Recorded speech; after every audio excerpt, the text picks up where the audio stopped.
everyone. My name is Ben Gordon, and I'm one of 6 people joining you today. In the next hour, you'll hear from 3 different case studies, each an example of pandemic-induced but ultimately equity-inspired innovation in government.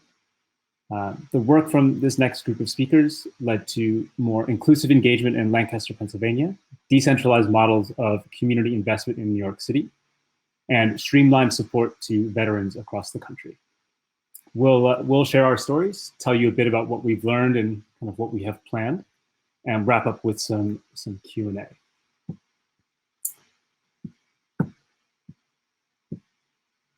All right. So let's get started. So as I said, my name is Ben, and I'm joined here by the Director of Community Engagement for Lancaster, Pennsylvania, Milzy Carrasco. And we're going to talk a bit today about inclusive engagement in Lancaster, Pennsylvania. So this slide is kind of not just for our case study, but for all 3. I'm not going to go into too much detail on COVID. I think we all are pretty familiar with it by this point. But I think what's important to note is that all 3 examples you'll see today were born out of a crisis. We all remember where we were in March 2020 when COVID became an inescapable reality. Overnight, our projects, programs, and even the routine services that we all provide needed to be rethought and reimagined. And the first priority became keeping lines of communication open and keeping our residents and our colleagues safe. And this was one of those rare moments in which all options were truly on the table, and this was definitely the case in Lancaster, Pennsylvania. So, Milzy, I'll let you jump in. You want to talk a bit about tell everyone a bit about Lancaster? Absolutely, thank you, Ben. And greetings, everyone, and thanks for joining us today.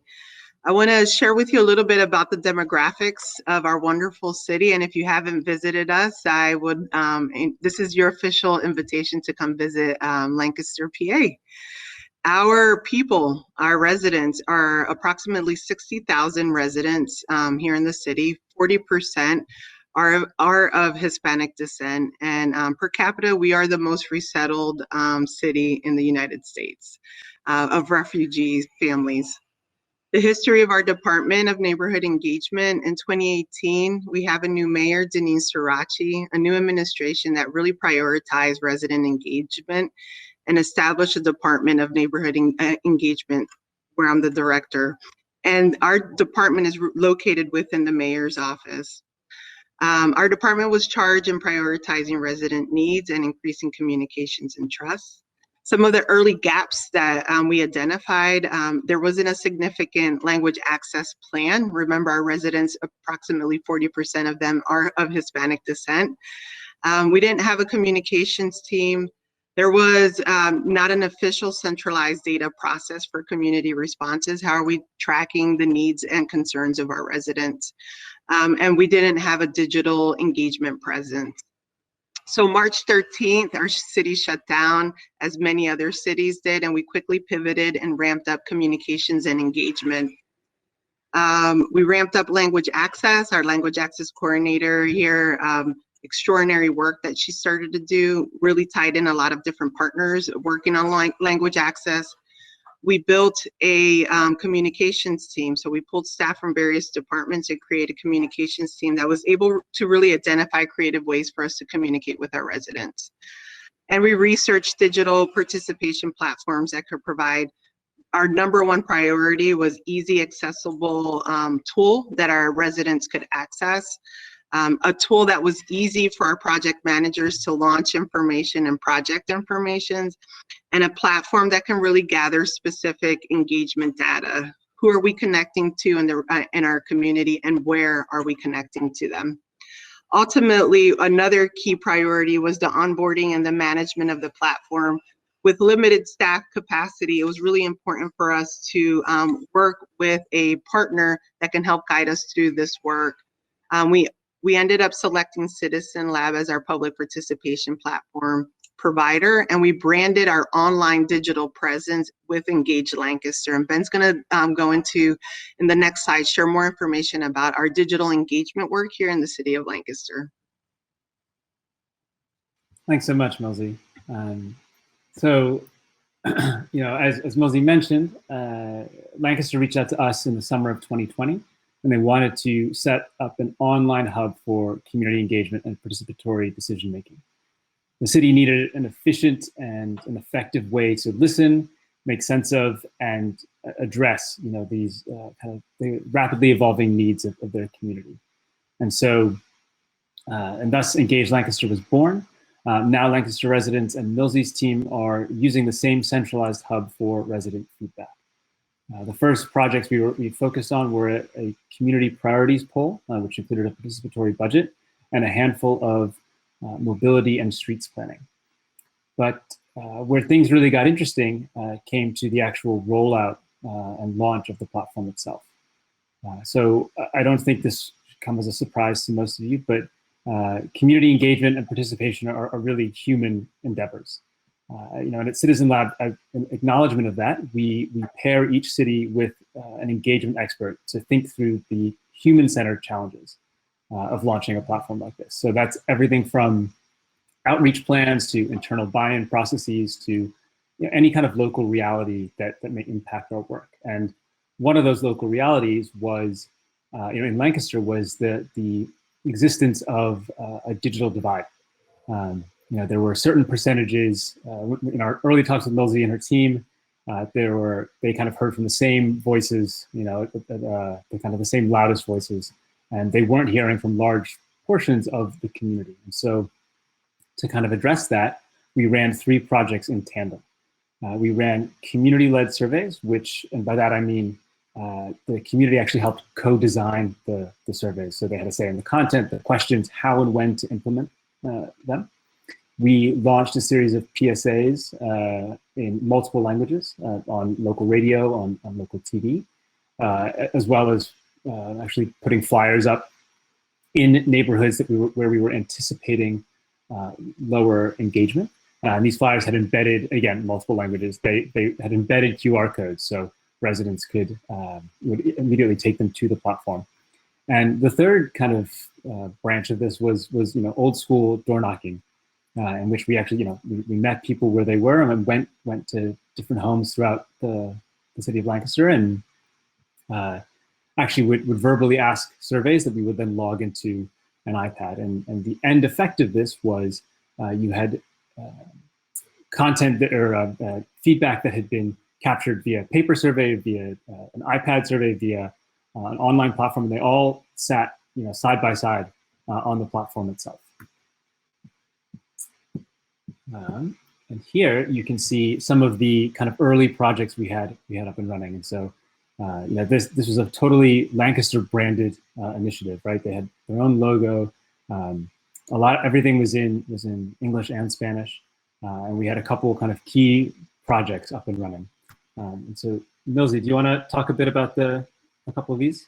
I do. Thanks, Ben. And so just referencing the community's priority poll, which is actually our consolidated plan for this city. So we changed the names to make sure that it was accessible and understandable, you know, for our city residents.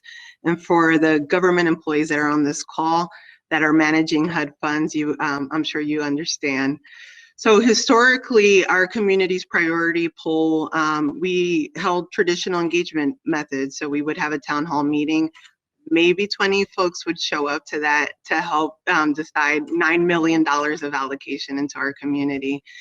So with Engage Lancaster, our new digital participation platform, we combine our traditional engagement because we still know that it's really important for residents that aren't able to access technology. So there's that gap, right?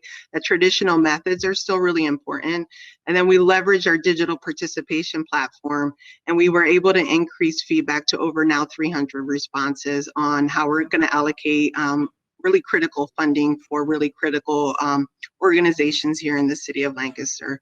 Our responses were visible to community members, so a lot of our residents really appreciate that they can see what other people are saying and how they're voting on things.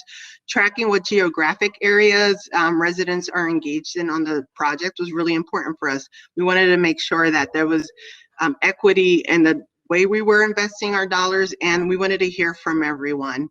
And ultimately, this increased community responses and transparency in the project and the funding allocation. So something that's really amazing with our digital participation platform, Engage Lancaster, it's iterative, it's real time, it's equity in action. So I just want to share with you a story that from this week. On Monday, we have a really important project that's happening, a development project that's happening here in the city of Lancaster. There is a public art facade project that's happening related to Yule Plaza. Barney Yule, an Olympian here from the city of Lancaster. And so this past Monday, we were analyzing the current community responses on the project. We were able to identify a key neighborhood that is traditionally underheard. And we only had an 8% response rate from this neighborhood. So the same day, our communications manager, Amber, posted an announcement and communicated with community partners that ultimately increased the participation rate from this neighborhood. And I do actually want to share with you the post. And this is Amber Strazel's post. Hi neighbors, so far we have around 130 responses to this survey, but only about 8% of the feedback is from residents in the Southeast, while 13% of the feedback is from people who live outside of Lancaster City. Please make sure your voice is heard regarding this project by taking the survey on Engage Lancaster. So the opportunity during this public participation engagement, this project that's out there, we were able to really see that we weren't getting voices heard from a particular geographic location. And so we were able to communicate and ultimately increase the participation rate from that neighborhood.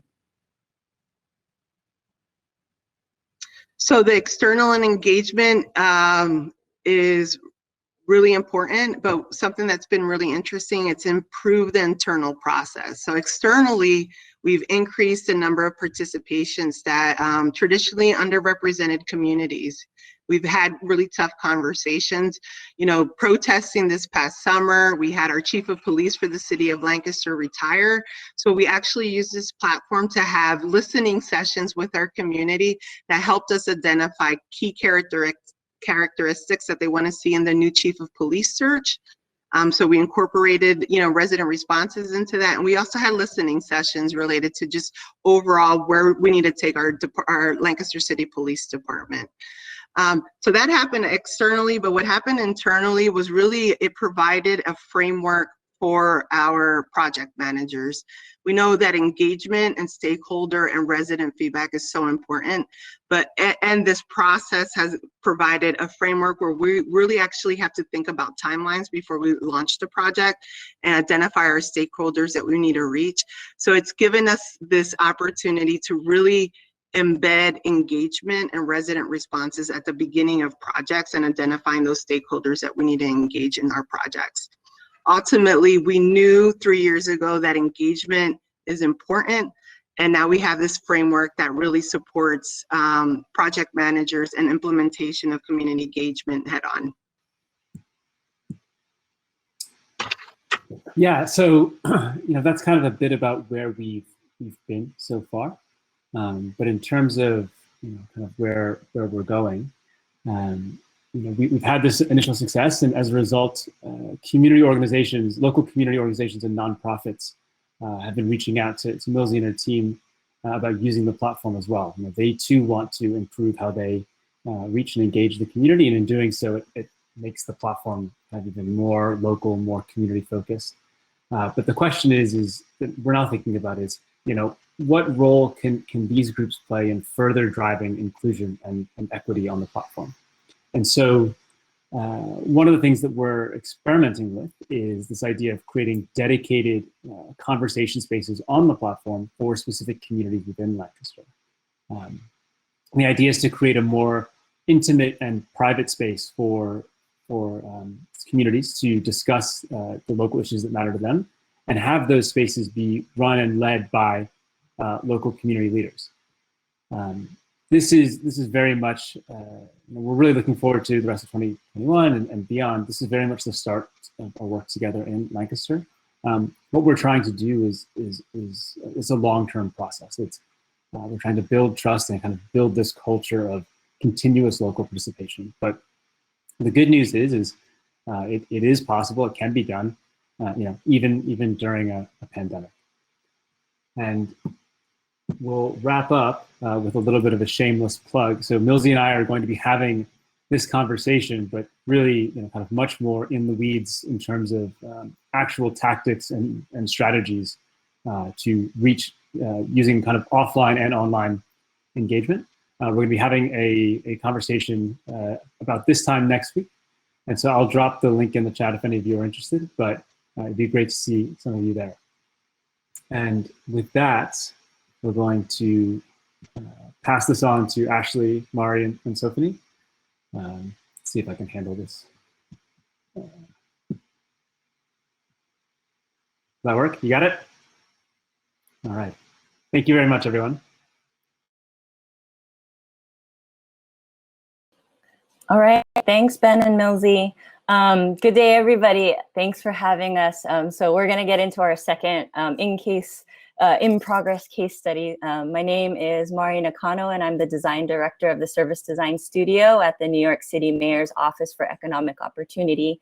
I'm here today with program team Ashley Cortez and Sophie Joseph, who will introduce themselves in a little bit.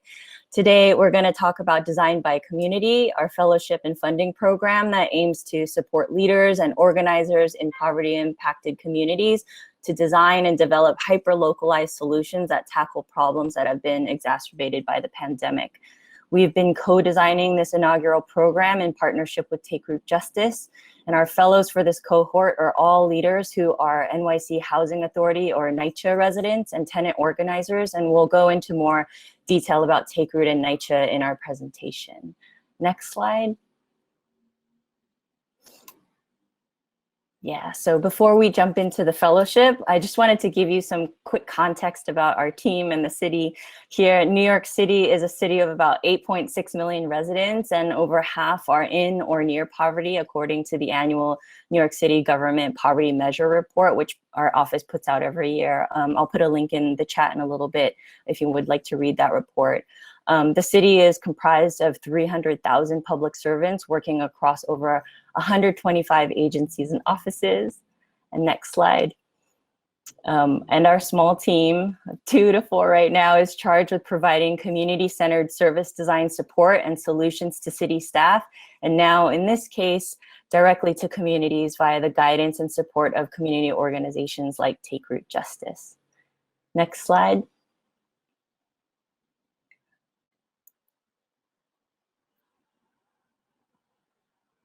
Oh, I think we're a little frozen here. I'll keep talking and hopefully that slide comes up, but there we go. So our team focuses on building the capacity of government colleagues to understand and apply service design tools and tactics. We offer custom designed resources, convene city staff, and offer trainings, workshops, and one-on-one consultations for free, so for city staff across agencies and offices here. And we also do the work and engage with partnering agencies on improving programs, services, and products focused on providing resources and benefits to low-income New Yorkers. Next slide. So we do this through a community-centered service design process, which we've been working on evolving to include principles that we've been learning from practitioners in the field, such as Antoinette Carroll, who was just speaking earlier today. And these practitioners are versed in equity, community, and liberatory design practices, and those things we've been trying to really apply to our own service design process. I'm going to hand it off now to Ashley, our program lead, who will share more about the fellowship program itself. Ashley? Hi, everyone. My name is Ashley Cortez, she, they. Pandemic model, and then talking about how and when to what Design by Community is now. Just to set a little context, prior to the pandemic, we would want to 2 to 3 fellows with living experience scoped government projects. So for example, if the service design studio project come down the pipeline from one of our childcare agencies, we'd want to match fellows who have close experience with and want to improve the experience of low-income families seeking childcare with this project. We would, of course, pay them a living wage, have them co-lead the service design process, our in-house designers, and they would work on this project about a year. And so now is the timeline of what actually happened. We worked really hard on that model, that first model. We were awarded funds in October of 2019, and in November 2019 to March 2020, we really did in this, talked to lots of fellowships to understand what were the core tenets of those fellowships, and we built it into this model. We launched it March 12th, 2020, super excited, very happy, and then over the week, restrictions kind of came into place. March 16th is when we effect with those COVID restrictions. At first, we really froze. We didn't really understand how long these restrictions would last, what would impact our day-to-day at the office. We waited about a week before realizing the model was not going to be able to be sustained in the pandemic. So now the pivot and why we did the pivot to where we are now. So there's a few reasons why we did this. We had a really of the projects that were coming down the pipeline, everything went out the window with COVID-19, and we couldn't be sure that we would be able to match fellows to their area of focus that they were interested in. And for us, centering and prioritizing a fellow's needs and goals was our first priority.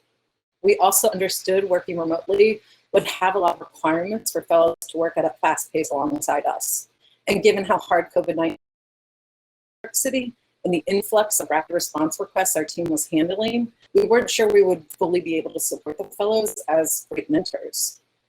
And most notably, we wanted to get the money out into the community as soon as possible in order to address a community-driven need. In June, the Black Lives Matter protests were reclaiming the streets, and mutual aid groups were springing up into action. And we wanted to respond to the criticism and the demand we were seeing in communities to have control over their own recovery. And so our office, being nested within the New York City Mayor's Office of Operations, had a lot of immediate response work to do, from building a food system delivered to residents, to calling doctors from across the country to come in and support the exhausted hospital staff in New York City. We finally got to think about how we might pivot the fellowship in June and began looking for a community partner. We found our community partner, and we then began to co-design the program with our community-based partner from the ground up in fall and winter of 2020. And we're proud to say we launched this program January 22nd with an open application to community leaders in NYCHA. And so, you know, this time we shifted a lot of our thinking about how to build better to do the work on projects that were hyper-local. And instead of fellows working on predefined government projects, we had potential fellows submit their own projects, an expression of interest for them that aim to support their community. And instead of paying 2 to 3 full-time fellows, we shifted the money to be an ample funding package for 5 projects that would see their projects to life, a living and learning stipend for spending time training with us, and research speak with and test with their community for their time. And instead of co-leading with our in-house designers, the fellowship team lead all parts of their project with the support of the program. We would shorten the timeline to 6 months for the launch of their first iteration, knowing we would not be encumbered by government timelines and service deliverables. Here's our new timeline and our new model. We're just beginning to work with fellows to frame their design challenge. We actually just finalized our last one. We're going to do landscape research with them this month. We're going to help them write a design brief, and we're going to help them build stakeholder lists. In June, we'll work with fellows to develop and deploy a research plan in their community. In July, we'll work with fellows to rapidly prototype ideas. And in August, we'll be set and ready to support fellows as they roll out on projects. Now, I'm going to hand it over to Sophanie to talk about Take Root Justice. Next slide. Next slide.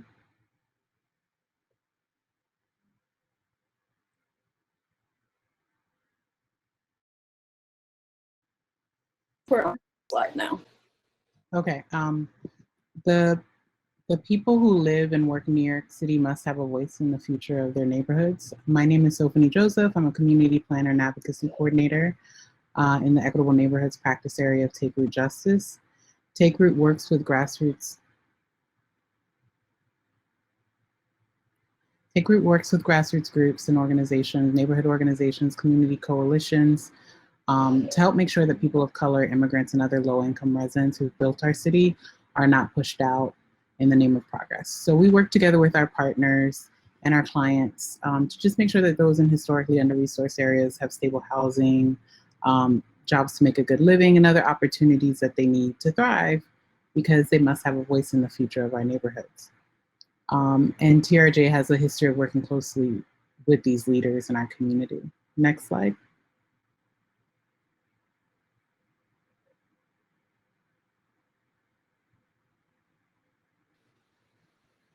We're on the next slide, Sophie. Okay. NYCHA was created in 1988. NYCHA is the New York City Housing Authority. It was created to help alleviate the housing crisis during the Great Depression under Mayor LaGuardia. It was the first agency in the US to provide, and today more than 400,000 New Yorkers live in a NYCHA building. But there are ongoing struggles with providing full services. Residents and tenant organizers alike have a number of tactics to address their housing justice needs.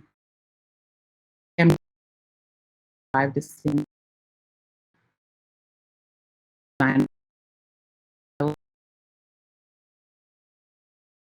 as exemplary tactics for how to address community needs. So next slide. Power. Okay, so Her Power is a women's empowerment advocates who saw an immediate need for resources that promote holistic well-being developments. When we say holistic, not only do they mean mind, body, and soul, but ways to become liberated from stressors.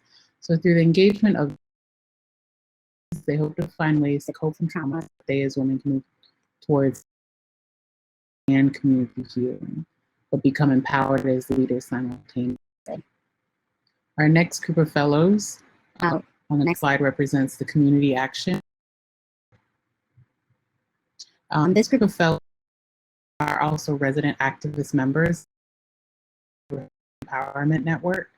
They're leveraging their deep to identify residents with housing-related health issues, conduct surveys of their units, conditions, and areas for immediate repair so that we can deploy these issues. So partnerships with local health providers will flag and refer patients who may have, so just addressing healthy home illnesses that are exacerbated by patients. Our is an individual, Marquise Jenkins, leading his project, Technical Assistance for Organizers. So the Technical Assistance for Organizers project aims to increase communications capacity. During COVID-19,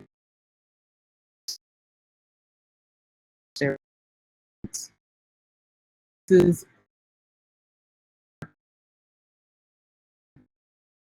host outreach and community assessment.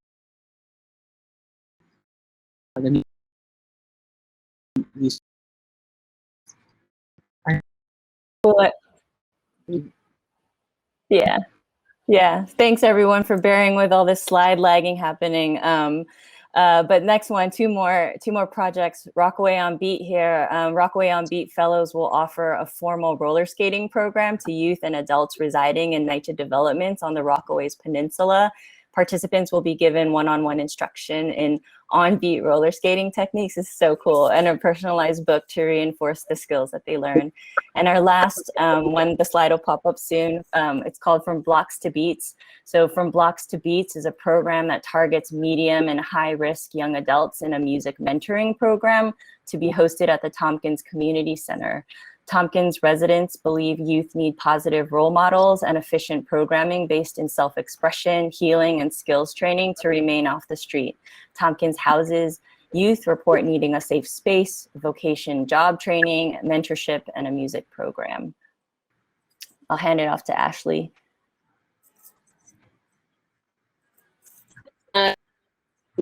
You know, the Design by Community Fellowship, as you see, helps us do, in its current iteration, helps us do these two things. It helps increase our capacity by bringing on one community-based organization and learn how to use service design as a process and methodology. And we're doing the work by helping these fellows bring those 5 locally informed and scope design projects into life. And so, in case you haven't come to this conclusion yourself about this, we wanted to make it super duper clear. Old models asked us that we design for folks, right? And we've moved on from that. At least the people in this room, I think we realize we need to design with the people we're serving. Asking us that we take service design methodology even further in order to ask how we might center community leaders to design their. And in this way, we can move from diversity, equity, and inclusion to progress and ownership community. And so just wrapping up, what we want to share is, first, we need to learn from and build on top of this first iteration and build the model over time. We're just building in feedback mechanisms and doing our own landscape research to learn how to evolve this model. So if anyone in the audience model or you're piloting, like, let us know, DM us, slide into our DMs, and we're so happy to talk to you. To move toward incorporating agencies and build more capacity. You know, we don't want our own team running this. We want many agencies running this, right? So we can have not just 5 projects, maybe 15, 20, 25, more and more, right? And the last thing is we need to understand that this was needed prior to COVID-19 and it will be needed during recovery. And so, you know, the thing that we can do is in every meeting and every way, we have to keep redrawing our conclusions and the work to learn from one another. So that's why we're here today. And passing it off to Mark. Yeah, just last slide. You know, we know we're just touching on this in today's presentation. So if you'd like to learn more and take a deeper dive with us, please join us on June 8th at Service Design Day. I'll drop the link in the chat in a second. So that's our presentation. If you have questions, feel free to drop them in the chat. Otherwise, I'm going to hand it off to Stephen Lin to talk about supporting veterans with virtual tele-hearings. Thanks so much, everyone. Hi all, I'm Steve Lum. Gotta fix my hair, my goodness, poofy. I am started here. I'm going to make another plug for the Q&A tab over on the side. If you've got questions you want to answer, we'll have plenty of time at the end to talk them through. And if you do seem like a talkative bunch in the chat, which is great. If you don't have questions, then I guess we could wrap up early and go to some other excellent presentation. Okay. So, hi. I'm Steve Lund, and I'm a product manager at Nava, a consultancy and public benefit corporation working to make government services simple, effective, and accessible to all. Nava emerged from the effort to rescue and rebuild healthcare.gov after its troubled launch and exists to address some of the most complex challenges in the public sector. Today, I'll be talking about my work supporting the U.S. Department of Veterans Affairs to increase their capacity to serve veterans even during the pandemic. So at Nava, we partner with another company, Tista, to build and maintain an application called Caseflow for the U.S. Department of Veterans Affairs, or VA. When a veteran disagrees with the decision that VA made on their compensation claim, they have 3 options when asking for another look at the decision. One of those options is an appeal. Caseflow's mission is to empower VA employees with technology to increase timely, accurate appeals decisions and improve the veteran experience. Appeals are sent to the Board of Veterans Appeals, or the board. At the board, the veteran has a choice to request a hearing with a veteran's law judge, where the veteran, the representative, and the judge all meet to discuss the veteran's appeal, usually for about 30 to 60 minutes. In the before times, veterans could only participate in their board hearing at the central office in Washington, D.C., or at a VA facility with video conferencing capabilities. This could be particularly challenging and stressful when the nearest VA facility for a veteran might be hours away, when a veteran is still living overseas and might need to fly to get to that facility, or when a veteran just has last-minute travel, work, or family conflicts. To give one specific example, we recently heard from a stakeholder that during the months of January and February, the board might not have held any hearings at the VA office in Fargo, North Dakota at all, because dangerous winter weather would often keep veterans and their representatives off the road. Bearing these challenges and barriers to access in mind, in July 2019, the board began exploring the feasibility of holding virtual telehearings, giving veterans the choice of location for their hearing. While many of us here might be suffering from some very real Zoom fatigue right now, veterans this choice confers some very real benefits to them.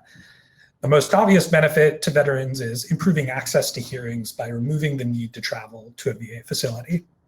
When veterans can choose a more convenient location for themselves, they can also more easily have family members or caregivers present to assist them during their hearing. In one case during this testing period, the board expedited a terminally ill veteran's hearing request, and they were able to testify from their hospital bed. By March 2020, the board had already held several hundred of these virtual telehearings. This number was growing steadily, gradually improving equity by reducing the barriers to a hearing caused by any number of factors, including geography, mobility, weather, the need to care for or be cared for by others, and even incarceration. Thanks to virtual telehearings, the board never had to fully stop holding hearings when shelter-in-place orders were issued that month in response to the pandemic. But the pandemic did act as a catalyst to accelerate VA's in-progress efforts. VA moved quickly to make virtual telehearings a permanent option, and on April 10th, the VA Telehearing Modernization Act was signed into law to do just that. Our plans to integrate virtual telehearings into our application, Caseflow, also needed to start moving much, much faster. Alongside those legislative efforts, our team started to fully enable the scheduling of virtual telehearings in Caseflow, that tool we built to help process appeals. Another IT team built a standalone tool to support the pre-pandemic tests that started in 2019. That tool created the virtual telehearing URL and sent notification emails with the links to veterans and representatives, but operated outside users' normal workflow. What you see here worked well enough for testing, but to scale these efforts and enable the board to schedule and hold more hearings for veterans, we needed to simplify and improve their user experience, bring it into Caseflow, and do it quickly. As an aside here, I'm about to start saying we and our a lot more than I have already. And when I say that, I mean a lot of folks, past and present at VA, at TISTA, and at my company, Nava. I recognize that many people before me carried the baton that I now hold in this relay, and I'd be remiss and frankly ashamed not to mention that. Okay, back to the story. So how did we get from the left side of that graph at the end of 2019 to where we are today with a pandemic in between?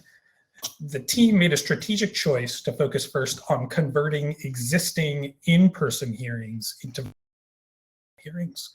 Focusing on a small slice of functionality allowed the team to move faster and start testing with and releasing updates to users before March 2020 was even through.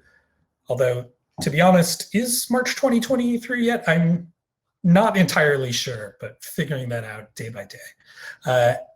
This focused approach that we took had a number of advantages. It was veteran-centered. It would more quickly help veterans that might already have been waiting years for their hearing, possibly preventing a postponement and additional weeks or months of waiting.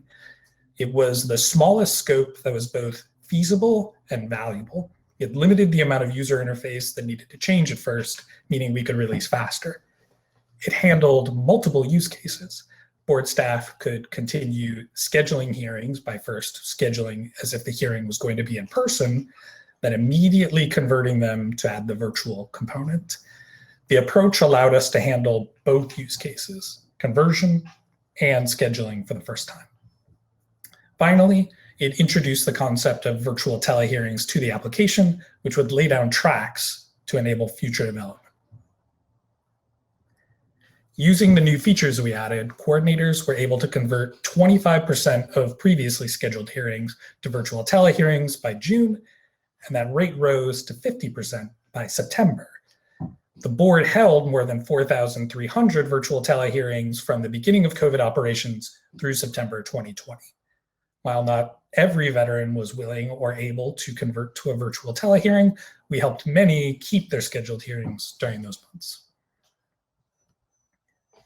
Now, with that virtual tele-hearing support initially in the application and emergency response behind us, next we started working on ways to continue accelerating our efforts by running on the tracks we just laid. Before virtual tele-hearings, the board could only hold as many hearings as they had physical space and hardware for in-person participants. Think conference rooms in Washington, D.C., conference rooms at a VA facility, and the technology to support it.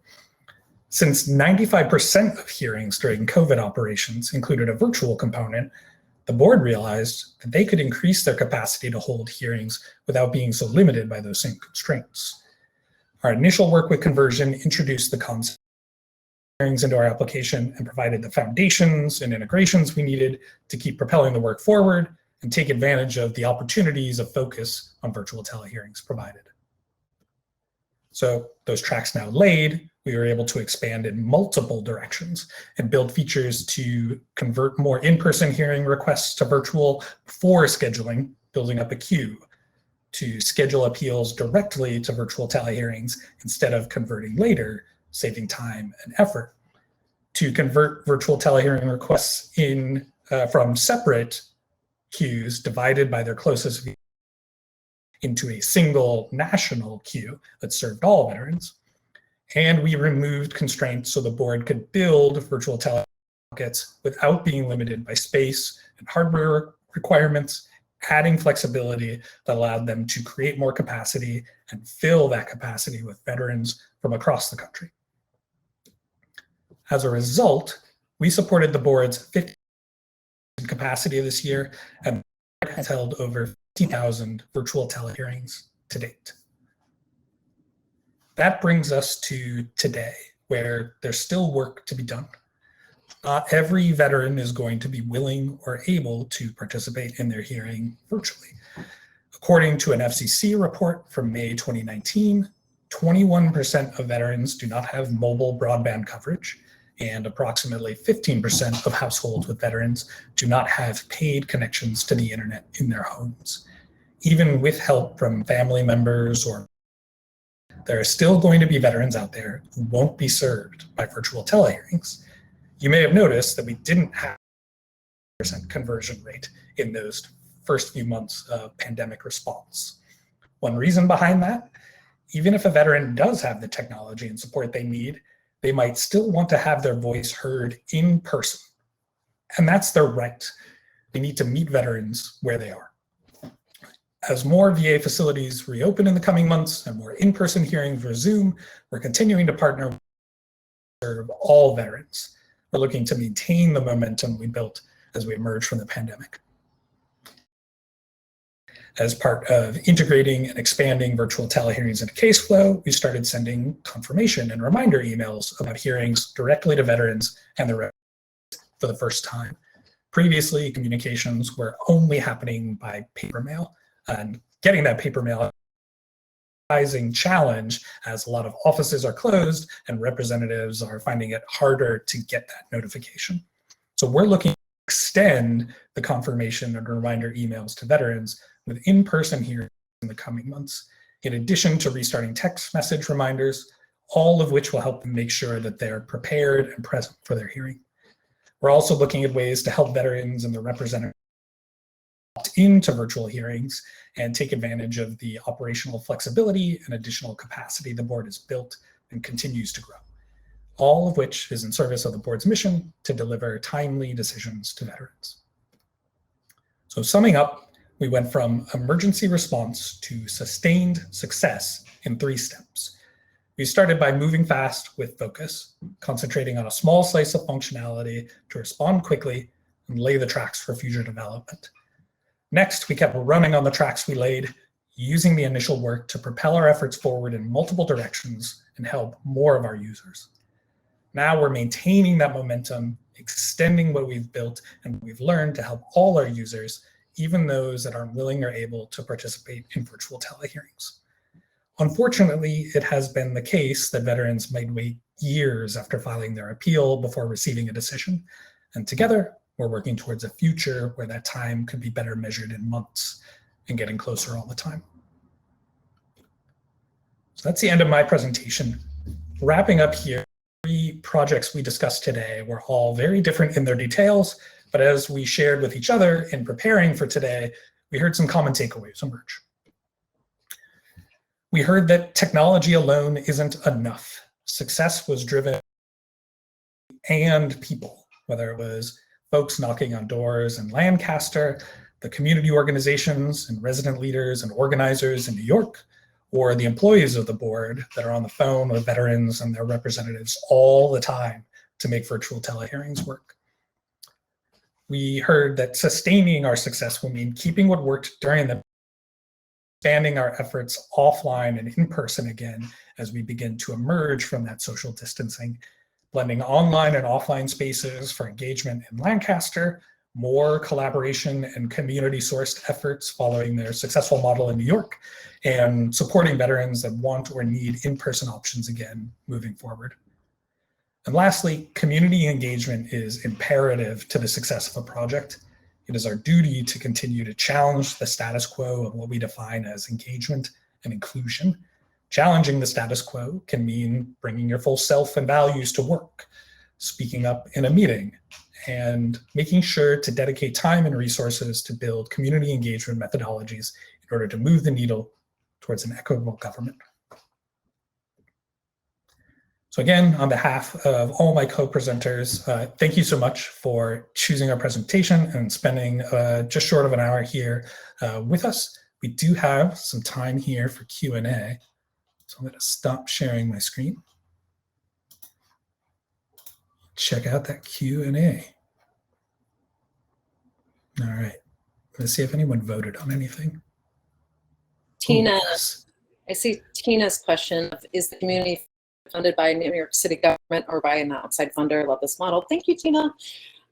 So currently privately funded through outside funder with City Community Development, or they're now just called City. But we can talk about the future of that. Yeah, we got initial funding to run cohorts through the support of City, who's been an amazing partner with us. They also just supported getting the studio off the ground and have been investing in us for quite a long time. But what we were able to do was also secure funding internally for a 3rd cohort. So ideally, what our vision is that right now we're doing this cohort directly with a community partner like Take Root Justice. 2nd cohort will be similar. And then the 3rd cohort, which is going to be a little bit down the line, what we want to do is actually work with another agency and then work with a community partner who will run this fellowship program, because we don't want to keep all of this inside of the Mayor's Office for Economic Opportunity. We want to scale this and give agencies an opportunity to do this model. Yeah. Thanks, Tina, for that question. next highest in votes is overall, what are the top risks or challenges you're mitigating as you increase virtual meetings and conferencing with community members? So I'll start, but then would love to hear from Milsey and Ben on this one. I think the obvious challenge that I spoke to in the slides there is just how to keep holding hearings at all and keep operations up when the pandemic would have otherwise threatened those hearings. So luckily there were efforts that were already in place that could just be accelerated in the pandemic and meant hearings didn't need to stop.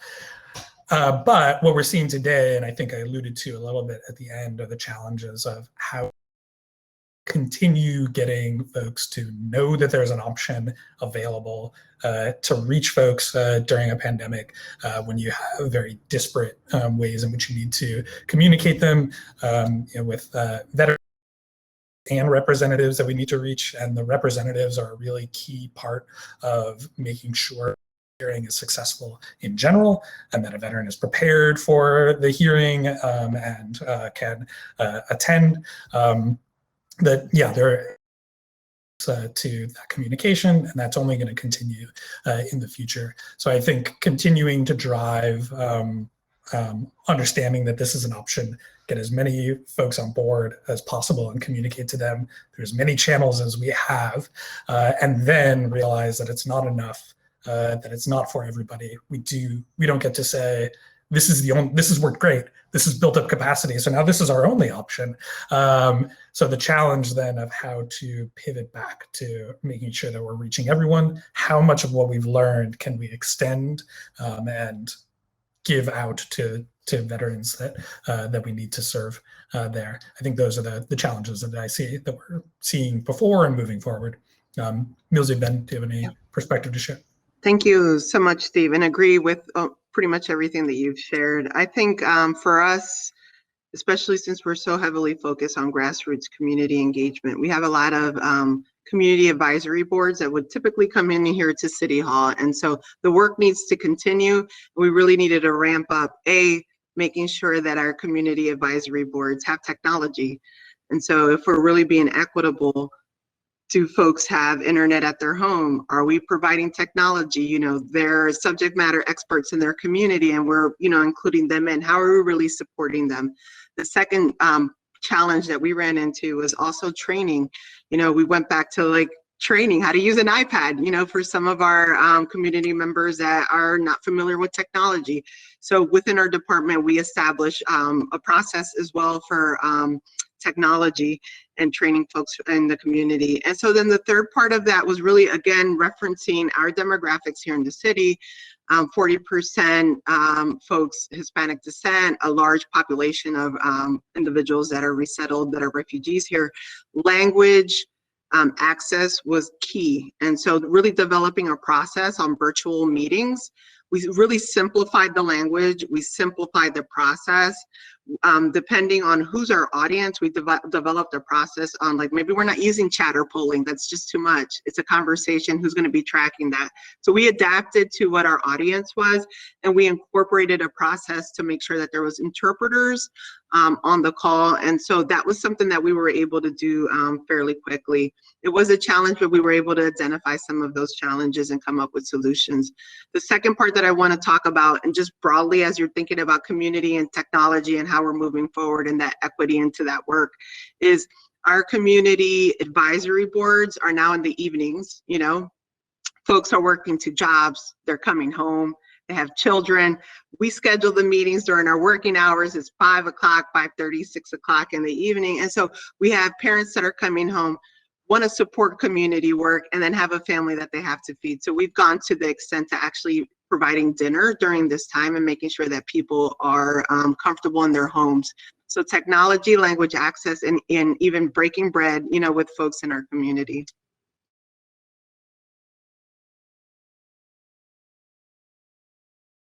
Question of how to take Studio Connect initially. A slide about this, but had to cut it out due to the timing of everything and knowing we had a really short time window.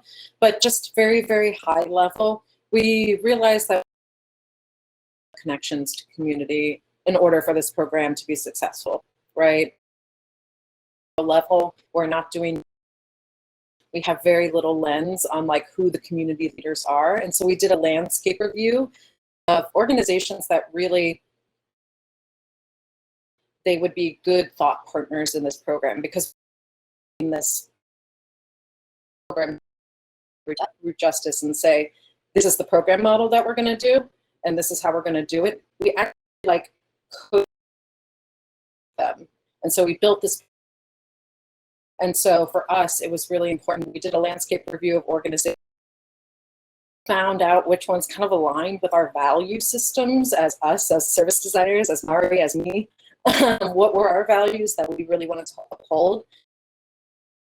So we thought out like, who has these genuine organizers and grassroots leaders and community leaders? Who has those genuine connections? And how can we be sure to like partner with those folks in order to get those leaders centered in this work?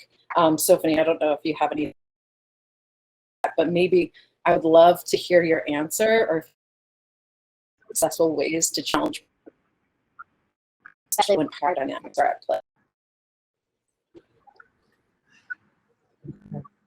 Can you hear me? Okay, I think so. Yeah, so for us, what we appreciate about the partnership with SDS is that, yes, they did approach us. However, they were just very flexible introductory period. Like, it's kind of like dating a new potential partner. And what they said they were willing to do as far as their flexibility and willingness to change certain things around to accommodate our needs, they did. And meeting in the middle is what has allowed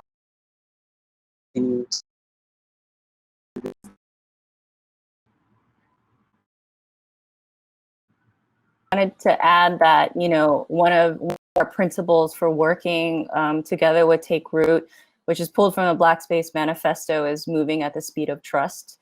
So that's kind of how the core of like how we started the partnership with Sophie and team. And this was a sort of a right where we all have deadlines, we all have things, we have timetables we have to meet.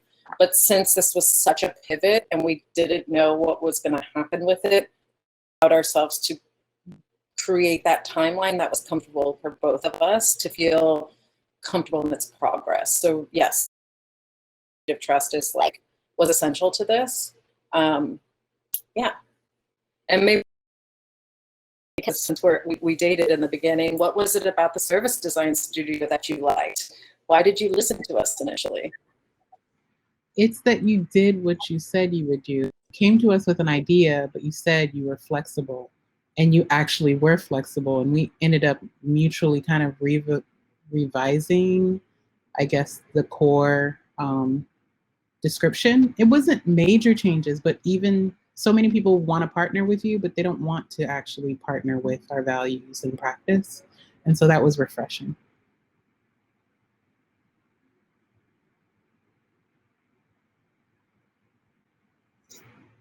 I think that brings us just to about time. I'm replying to a couple more questions that are in the side panel there, so stick around or DM me if you want to ask some more.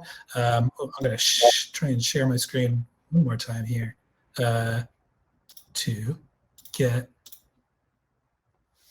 make sure we got our LinkedIns and our ats on there. Also, if you want to come chat with us after this, I'm sure we would all love to talk for more than 15 minutes at a time about all this work we're doing. So thanks again to everyone for being here, and I hope you enjoy the rest of the summit this afternoon. Cheers.